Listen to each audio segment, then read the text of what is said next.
नमस्कार विद्यार्थी मित्रों, आज हम राष्ट्रपिता महात्मा गांधी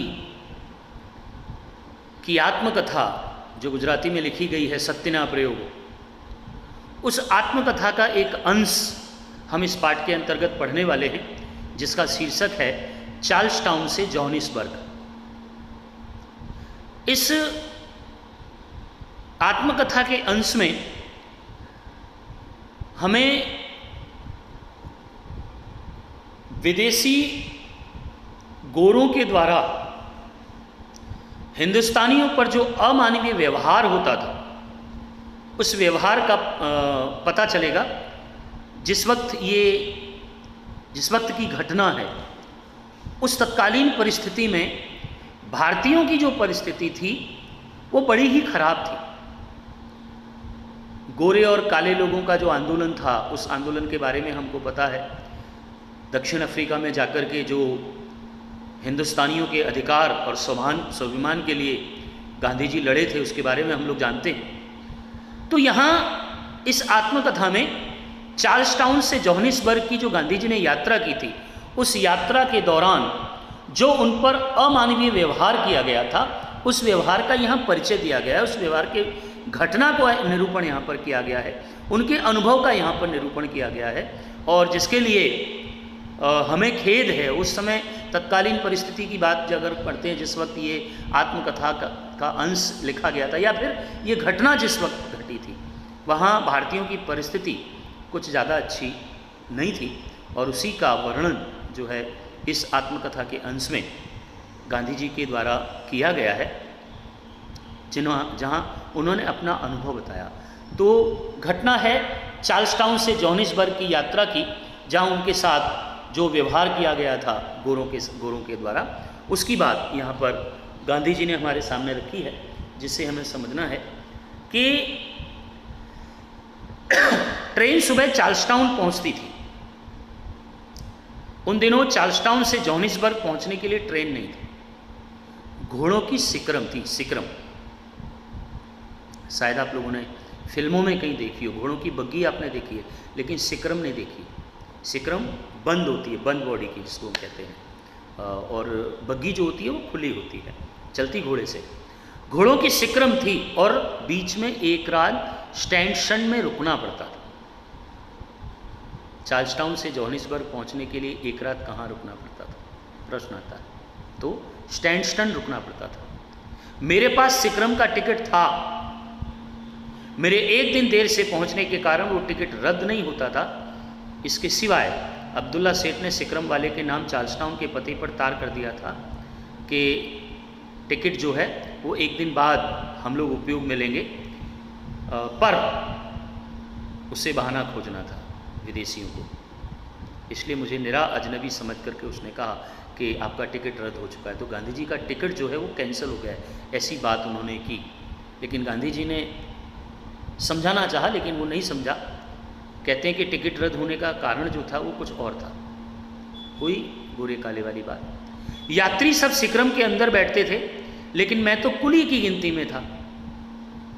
मतलब उस समय पर भारतीयों की गिनती कुलियों में की जाती थी वजन उठाने के लिए। अजनबी दिख पड़ता था। इसलिए सिक्रम वाले की नीयत ये थी कि मुझे गोरे यात्रियों के पास न बैठाना पड़े तो अच्छा है। मतलब सिक्रम वाला जो व्यक्ति था, उसके मन में ऐसी इच्छा थी कि गांधी जी को वो गोरे यात्रियों के पास न बैठने दे, इसलिए उसने उसका टिकट रद्द हो गया, ऐसी बात कही। सिक्रम के बाहर, अर्थात कोचवान की बगल में, कोचवान मतलब सिक्रम चलाने वाला, कोचवान की बगल में दाएं बाएं दो सीटें थीं। उनमें से एक पर सिक्रम कंपनी का एक गोरा मुखिया बैठता था, जो सिक्रम कंपनी चलती थी उसका एजेंट, एक पर वो बैठता था। और वो अंदर बैठा, जिसे बाहर बैठना चाहिए वो अंदर बैठा, और मुझे कोचवान की बगल में बैठाया गया। गांधी जी समझ गए कि उनके प्रति अन्याय है, अपमान है, पर मैंने इस अपमान को भी पी जाना उचित समझा। मैं जोर ज़बरदस्ती से अंदर बैठ सकूं ऐसी स्थिति थी नहीं। अगर तकरार में पड़ूं तो सिक्रम चली जाए और मेरा एक दिन और टूट जाए और दूसरे दिन क्या हो पता नहीं। इसलिए मैं समझदारी से काम लेकर के बाहर बैठ गया, पर मन में बहुत झुंझलाया।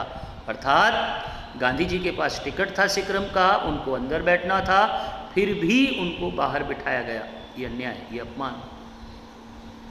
लगभग 3 बजे सिक्रम पार्टी को पहुंची। अब उस गोरे मुखिया ने चाहा, जो बाहर जगह थी अंदर बैठा, उस गोरे मुखिया ने चाहा कि जहां मैं बैठा था वो वहां पर जाकर के बैठे, क्योंकि उसको सिगरेट पीनी थी, थोड़ी हवा भी खानी थी। इसलिए उसने एक मैला सा बोरा जो वहीं कोचवान के पास पड़ा था उठाया और पैर रखने के पाटिये पर बिछा करके मुझसे कहा, स्वामी तू यहाँ बैठ पैरों में, मुझे कोचवान के पास बैठना है। मैं इस अपमान को सहने में असमर्थ था, इसलिए मैंने डरते डरते उससे कहा, तुमने मुझे यहाँ बैठाया और वो मैंने अपमान सहन लिया, मेरी जगह अंदर थी, तुम अंदर बैठ गए, मुझे यहाँ बैठाया, अब तुम्हें बाहर बैठने की इच्छा हुई, सिगरेट पीनी है, तुम मुझे अपने पैरों के पास बिठाना चाहते हो, मैं अंदर बैठ जाऊंगा लेकिन बाहर नहीं बैठूंगा। गांधी जी ने इतना कहा,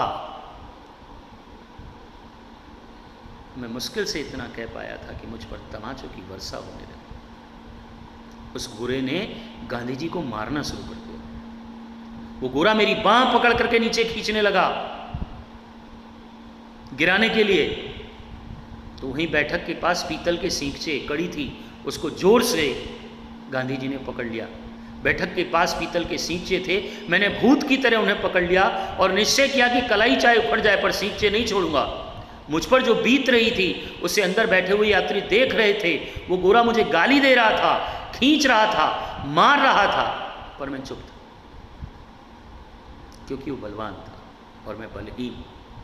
यात्रियों में कईयों को दया आई और उनमें से कुछ बोल उठे, अरे भाई उस बेचारे को वहाँ बैठा रहने दो, उसे नाहक मत मारो, उसकी बात सही है, वहाँ नहीं तो उसे हमारे पास अंदर बैठ दो। गोरे ने कहा, हरगिज नहीं, पर थोड़ा शर्मिंदा जरूर हुआ क्योंकि लोगों ने उससे कहा। अतः उसे मुझे मारना बंद कर दिया और मेरी बाँह छोड़ दी, 2-4 गाली ज़्यादा दी, पर एक होटेंट नौकर दूसरी तरफ बैठा था, उसे अपने पैरों के सामने बैठा करके खुद बाहर बैठ गया, यात्री अंदर बैठ गया। मतलब यात्रियों के समझाने पर गांधी जी को उसने मारना बंद कर दिया।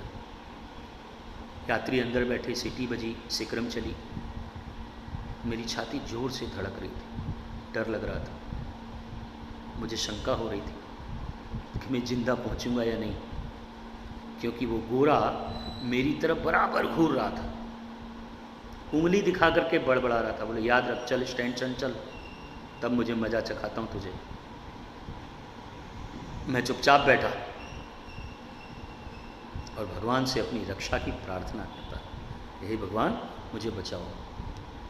रात हुई, स्टैंडसन पहुँचे, कई हिंदुस्तानी चेहरे दिखाई दिए, मुझे कुछ तसल्ली हुई उनको देख करके।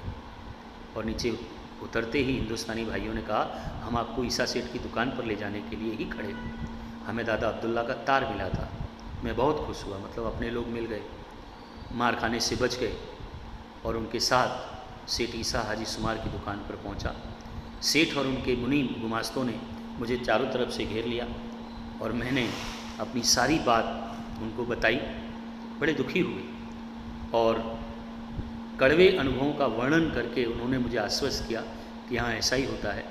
मैं सिक्रम कंपनी के एजेंट को अपने साथ हुए व्यवहार की जानकारी देना चाहता था। मैंने एजेंट के नाम चिट्ठी भी लिखी और उस गोरे ने जो धमकी दी थी उसकी चर्चा भी की और ये आश्वासन चाहा कि सुबह आगे की यात्रा शुरू होने से पहले दूसरे यात्रियों के पास अंदर जगह दी जाए। मतलब सिक्रम का जो एजेंट था उस एजेंट के नाम गांधी जी ने चिट्ठी लिखी और चिट्ठी लिखने के बाद ये मतलब मांग की, मतलब पहले तो सारा वृत्तांत उनको बताया और गोरे ने जो उनको धमकी दी थी उसके बारे में भी कहा और साथ ही साथ ये रिक्वेस्ट की, विनती की कि आगे की यात्रा में सिक्रम के अंदर उन्हें बैठाया जाए, सिक्रम के अंदर उन्हें जगह दी जाए। और चिट्ठी एजेंट को भेज दी गई और एजेंट के द्वारा गांधी जी को संदेशा मिला कि स्टैंडसन से बड़ी सिक्रम आती है और कोचवान वगैरह बदल जाते हैं। जिस आदमी के खिलाफ उन्होंने शिकायत की थी वो कल नहीं रहेगा आपको दूसरे यात्रियों के पास जगह मिल जाएगी। और इस संदेश से गांधी जी को, मतलब गांधी जी की चिंता दूर हुई। मुझे मारने वाले उस घोड़े पर किसी तरह का कोई मुकदमा चलाने का मैंने विचार नहीं किया था, इसलिए मार खाने का ये प्रकरण जो है वो यहीं समाप्त हो गया। सवेरे ईसा सेठ के लिए मुझे लोग जो थे सिक्रम पर ले गए, मुझे मुनासिब जगह मिली, बिना किसी हैरानी परेशानी के वो जोहानिसबर्ग पहुंच गए। जो चार्ल्सटाउन से जोहानिसबर्ग पहुंचने की जो यात्रा थी, उस यात्रा के दौरान उस विदेशी घोड़े के द्वारा जो गांधी जी के साथ अमानवीय व्यवहार किया गया था, जहां उन्हें पीटा गया, गालियां दी गई, तो ये अमानवीय व्यवहार का जो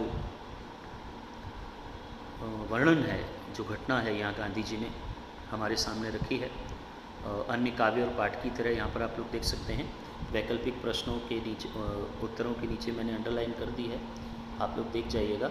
और वैकल्पिक प्रश्न और एक एक वाक्य प्रश्नों के उत्तर जो हैं वो आपको चौपड़े में लिखने हैं। और एक बात, हर विषय की तरह हमारे विषय की भी परीक्षा होगी, इसलिए तैयारी करते रहें। स्वाध्याय कार्य और जो मैं रेगुलर काम आपको दे रहा हूँ वो काम भी आप लोग करते रहेंगे और पढ़ते रहेंगे। जब तक ये परिस्थिति है तब तक हमारी कोशिश यही है कि घर बैठ कर के आप लोग शिक्षा प्राप्त कर सको। तो पढ़ते रहिएगा, अपने समय का सदुपयोग कीजिए।